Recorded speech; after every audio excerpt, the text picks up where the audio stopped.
না, না, এভাবেই কষ্টের মধ্যে কাজ কিভাবে করব? এ কথা শুনেই কাস্টমার বলছে, বাবা যেমন করে হোক কাজটা একটু করে দাও, বাড়ির লক ছাদের মধ্যে গিজার। তো যেমন কথা তেমন কাজ, আমিও কাজে লেগে পড়লাম। গিজারটাকে নামিয়ে একদম ছাদে নিয়ে চলে এলাম। এসেই দেখি গিজারের এই অবস্থা।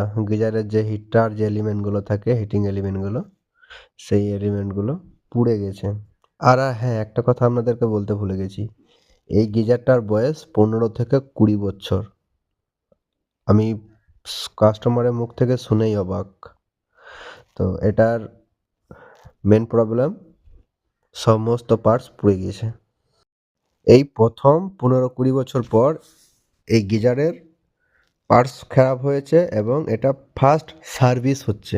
এতদিন সার্ভিস কি জিনিস কাস্টমার জানতোই না, একরকম চলেছে, বাস চালিয়ে গেছে। এবার দেখুন মেন জিনিস কি অবস্থা, বুঝতে পারছেন? এটা সে 1 পুরো থেকে 7 পুরো হয়ে গেছে। যত ময়লা সব বসে গেছে, একদম শেষ অবস্থা ছিল।